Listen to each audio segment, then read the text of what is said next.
Hello, darling. Kali ini saudara dengan cerita berjudul Tinggal Harapan, tulisan Mirza Ahmad, Maktab Perguruan Keningau, yang akan disampaikan oleh Abdul Rahim Rashid. Dia mengesat peluh yang laju menuruni curam pipinya. Bintik-bintik peluh di mukanya tak jemu-jemu berbuah dan bercantum menjadi satu, lalu mengalirkan sungai peluh di seluruh tubuh tua itu. Cangkul tua itu juga tidak pernah menjemukannya. Cangkul itu telah banyak berbakti buatnya. Dia mesti menyiapkan usaha itu. Selama ini ternyatalah usahanya itu tidak sia-sia. Kini dia sudah boleh tersenyum lebar. Hatinya berbuah yakin. Bila projek ini siap, tentu dapat menampung banyak ikan. Bisik hatinya. Pak Harun sudah mendapatkan subsidi anak-anak ikan dari Jabatan Perikanan. 300 ekor anak ikan tilapia sudah sebesar tapak tangan. Sesekali permukaan air berkocak. Wajah tua itu senyum lagi. Aku akan besarkan lagi kolam ini, berbisik hati kecilnya. Orang tua itu tekun. Kadang-kadang aku turut merasa risau. Dalam hujan pun dia tidak peduli. Kadang-kadang aku mengeluh juga. Semangat apakah orang tua ini? Dia sayangkan kolam ikannya itu lebih dari menyayangi dirinya sendiri. Cerita Pak Seman. Usia Pak Harun baru 50-an, tapi dia kelihatan lebih tua dari usianya. Orang tua itu kuat rokoknya. Kerap juga dia mengadu sakit. Sakit dada. Kadang-kadang bila musim hujan kedengaran suara lelahnya. Nafasnya bergetar kuat. Tetapi semangat orang tua itu tidak pernah luntur. Sesekali berhenti membesarkan kolam ikan, dia ke belakang melihat pokok-pokok kokonya yang baru setahun setengah umurnya. Pokok-pokok itu perlu diberi baja.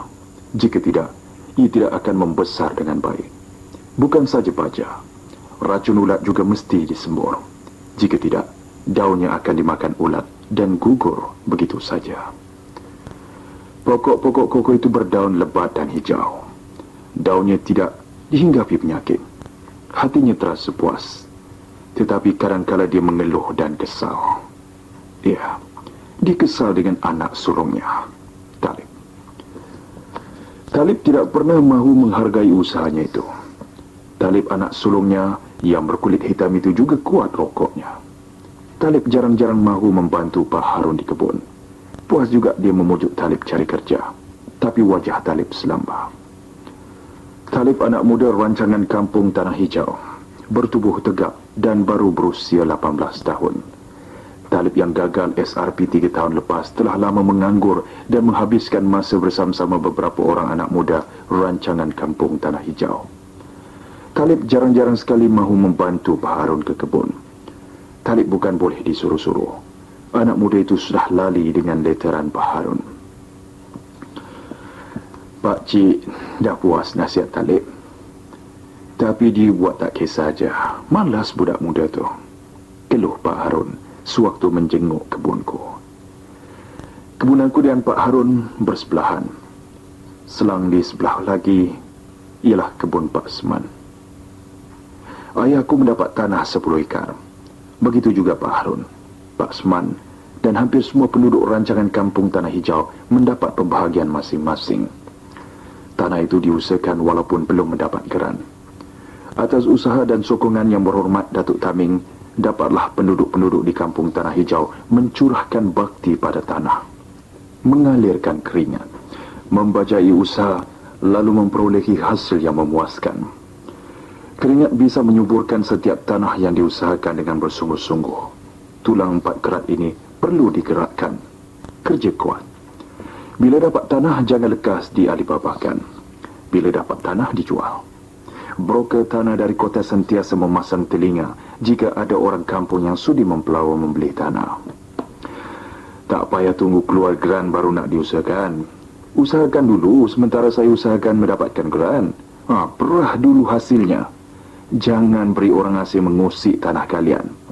Bumi Putra perlu sedar jika mahu percaya. Pesan Yang Berhormat Datuk Taming. Kata-kata yang berhormat Datuk Tamim ketika memberi ceramah kepada penduduk kampung Tanah Hijau masih aku ingat. Pak Harun kelitihan. Batang cangkul tua disandarkan pada pokok kelapa mawar rendang dekat tepi kolam. Tangan kematunya mengeluarkan daun nipah kering dalam plastik. Dia menggesel-geselkan kedua tangannya setelah mengisikan tembakau. Kemudian mengepitkan rokok daun nipah itu di celah bibir hitamnya. Dadanya sedikit melengkung ke dalam. Setelah membakar hujung rokoknya, dia menyedut dalam-dalam. Kelihatan puas.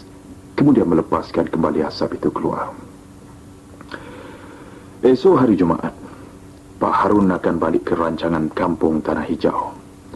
Kebiasaan tiap-tiap hari Jumaat, Pak Harun akan balik untuk bersembahyang Jumaat.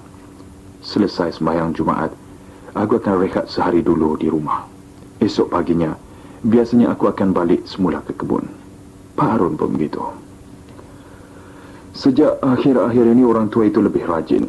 Bagai ada suatu kuasa yang menakjubkan pada orang tua itu. Bila berkunjung ke pondokku tengah hari itu, orang tua itu asyik berceritakan tentang kolam ikannya. Wajahnya ada riak-riak kegembiraan. Tetapi riak-riak itu tiba-tiba berkocak dan bertukar muram bila saja orang tua itu bercerita tentang anak sulungnya, Talib. Talib sudah besar panjang. Keluh Pak Harun. Tapi Talib itu malas.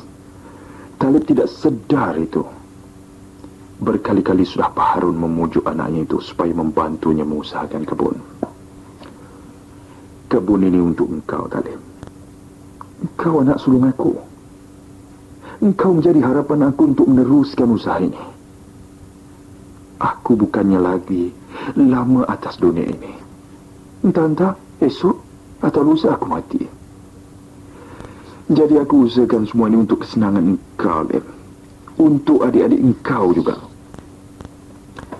Puas sudah Pak Harun menasihat Talib.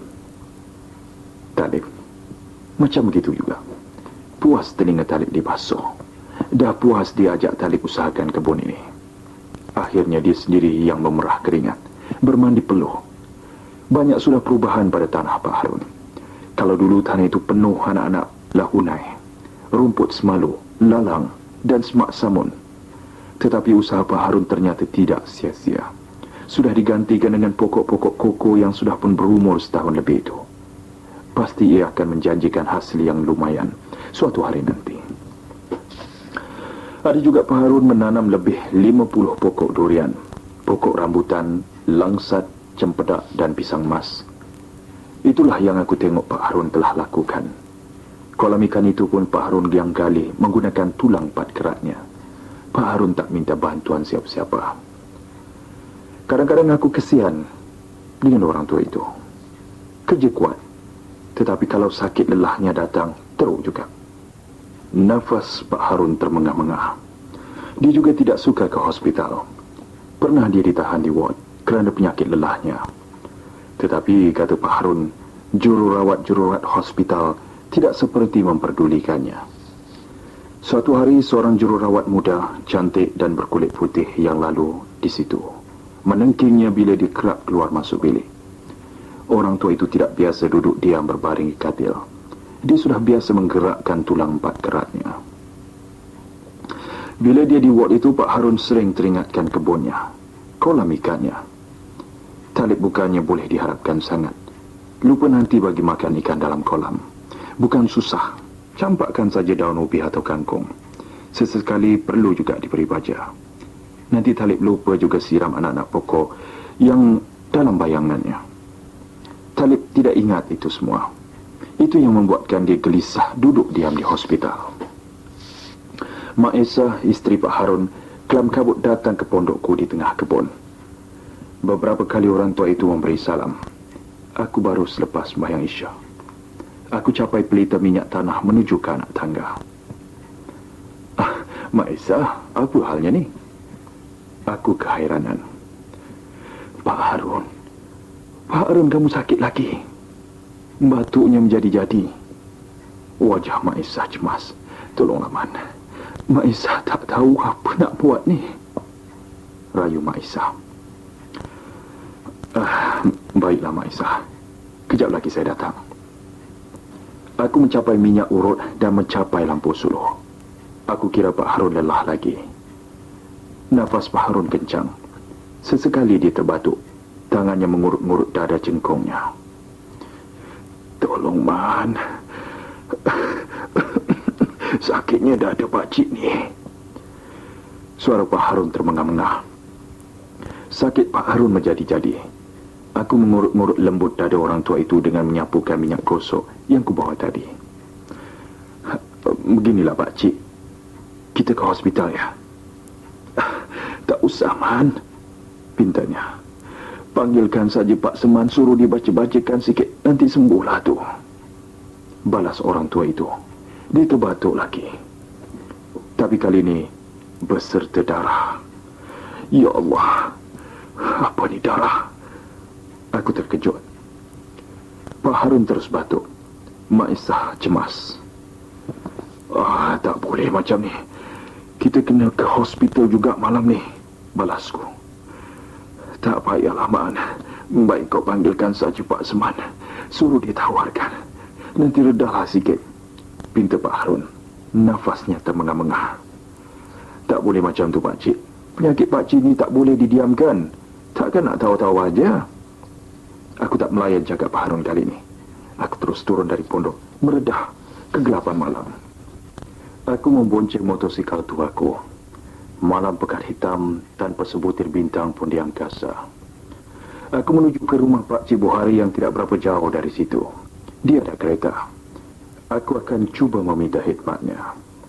Setengah jam kemudian aku dan Pak Cik Buhari sampai dengan kereta tuanya. Cepat-cepat aku naik ke atas pondok Pak Harun. Sesampai di hospital tidak berlengah-lengah lagi. Pak Harun diberikan bantuan kecemasan dari tabung oksigen. Dia ada kereta. Pak Harun masih tidak sadarkan diri. Aku cemas. Pak Seman dan Pak Cik Buhari diam. Sesekali bila jururawat bertanya, akulah yang jawabkan. Pak Harun sudah 5 hari ditahan. Pak Harun sudah sedar, tetapi keadaannya masih lemah. Tetapi Pak Harun sudah boleh duduk makan. Orang tua itu tidak dibenarkan berjalan-jalan kerana penyakitnya belum benar-benar sembuh.